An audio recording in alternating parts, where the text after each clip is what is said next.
हरे कृष्णा, राधे राधे। स्वागत है आप सभी का गोविंद भजो चैनल पर। आप सभी को विनायक चतुर्थी की बहुत बहुत शुभकामनाएं। कृष्ण पक्ष की चतुर्थी को संकष्टी चतुर्थी और शुक्ल पक्ष की चतुर्थी को विनायक चतुर्थी व्रत किया जाता है।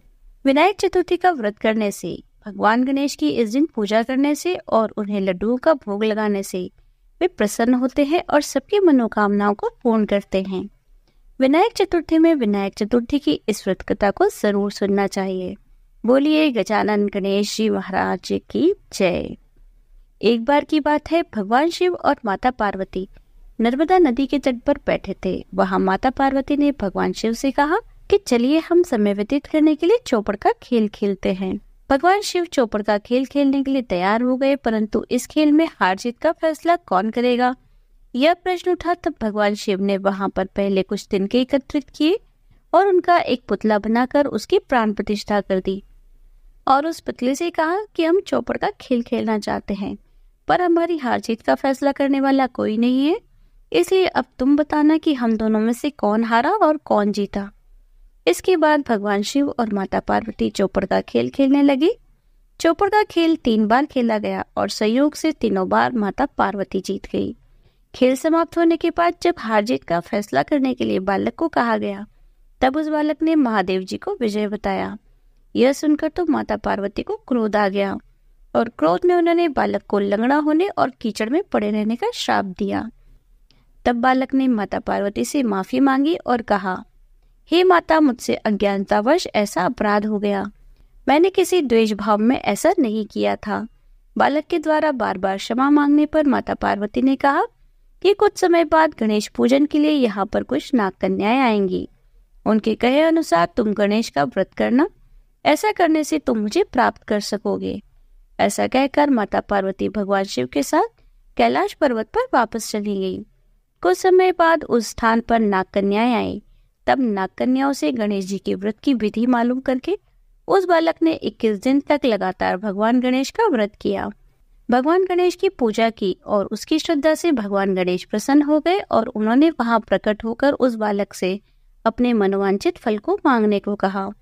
तब उस बालक ने कहा कि हे विनायक महाराज, यदि आप मुझ पर प्रसन्न है तो मुझे वरदान दीजिए।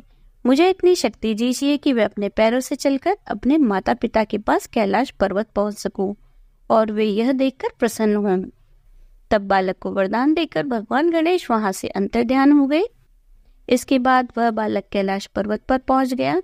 कैलाश पर्वत पर पहुंचने की अपनी सारी कथा उसने भगवान शिव को सुनाई। चौपड़ वाले दिन से माता पार्वती शिव जी से विमुख हो गई थी, अतः देवी के रुष्ट होने पर भगवान शिव ने भी बालक के बताए अनुसार 21 दिनों तक श्री गणेश के इस व्रत को किया। इस व्रत के प्रभाव से माता पार्वती के मन में जो भगवान शिव के लिए नाराजगी थी वह समाप्त हो गई। तब इस व्रत का विधि विधान भगवान शंकर ने माता पार्वती को बताया। यह सुनकर माता पार्वती के मन में भी अपने पुत्र कार्तिकेय से मिलने की इच्छा जागृत हुई। तब माता पार्वती ने भी 21 दिनों तक इस विनायक चतुर्थी का व्रत किया। दुर्वा, फूल और लड्डुओं से भगवान गणेश का पूजन अर्चन किया। व्रत के 21वें दिन कार्तिकेय जी स्वयं माता पार्वती से मिलने आए। उस दिन से गणेश चतुर्थी का यह व्रत सभी मनोकामनाओं की पूर्ति करने वाला माना जाता है। इस व्रत के करने से, इस दिन भगवान गणेश को दुर्वा अर्पित करने से, शमी पत्र अर्पित करने से और लड्डुओं का भोग लगाए जाने से मनुष्य के सारे संकट दूर हो जाते हैं और उसे सभी सुख सुविधाएं प्राप्त होती है। बोलिए गजानन गणेश जी महाराज जी की जय। आइए सुनते हैं व्रत में सुनी जाने वाली गणेश जी की कथा। एक समय की बात है, भगवान विष्णु का विवाह जब माता लक्ष्मी के साथ निश्चित हो गया। विवाह की तैयारियां होने लगी। सभी देवताओं को निमंत्रण भेजे गए, पर गणेश जी को निमंत्रण नहीं दिया गया। जब भगवान विष्णु की बारात जाने का समय आया, तब सभी देवता अपनी पत्नियों के साथ विवाह समारोह में आए। सबने चारों ओर देखा तो देखा कि गणेश जी तो कहीं दिखाई नहीं दे रहे। तब वे सब आपस में चर्चा करने लगे कि क्या गणेश जी को नहीं बुलाया या गणेश जी स्वयं ही नहीं आए। जब सभी इस बात पर चर्चा करने लगे तो सोचने लगे कि चलो भगवान विष्णु से ही कारण पूछ लिया जाए। सब मिलकर भगवान विष्णु के पास गए।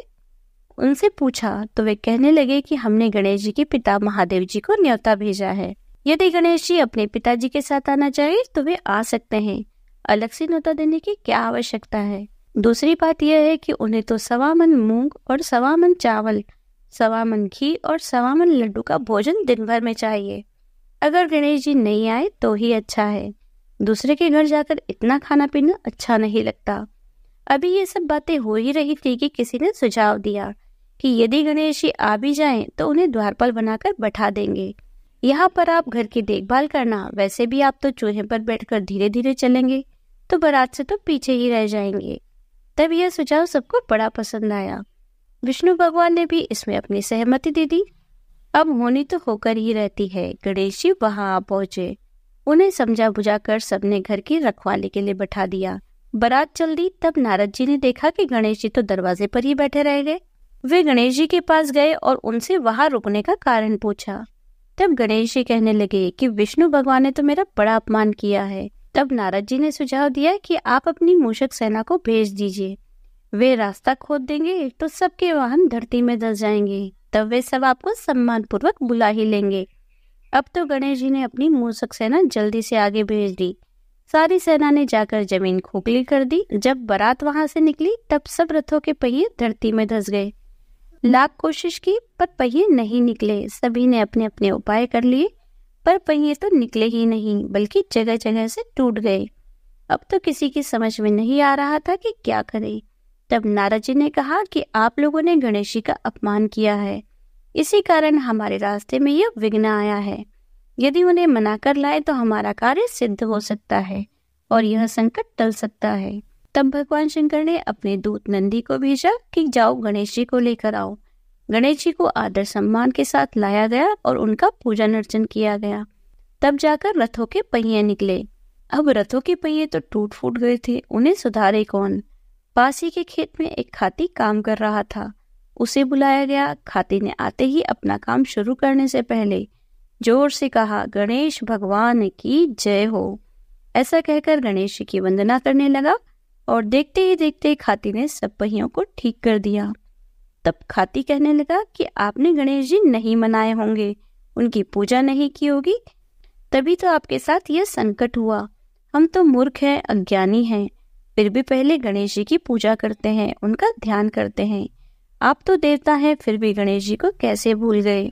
आप लोग गणेश जी की जय बोलकर जाएं तो सब काम बन जाएंगे, कोई भी संकट नहीं आएगा। ऐसा कहते हुए बारात वहां से चली। विष्णु जी का विवाह लक्ष्मी जी के साथ संपन्न हो गया। सब सकुशल घर लौट आए।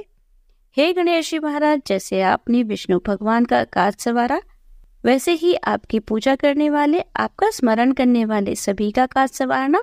बोलिए गजानन गणेश जी महाराज की जय। यदि आपको वीडियो अच्छी लगी हो तो लाइक कीजिए, ज़्यादा से ज़्यादा इसे शेयर कीजिए। यदि आप चैनल पर नए हैं तो चैनल को सब्सक्राइब कर लीजिए, बेल आइकन को प्रेस कर दीजिए, जिससे आने वाले नए वीडियोस की नोटिफिकेशन आपको तुरंत मिल जाए। मिलते हूँ आपसे अगले वीडियो में, तब तक बने रहिए गोविंद भजो चैनल पर। हरे कृष्ण, राधे राधे।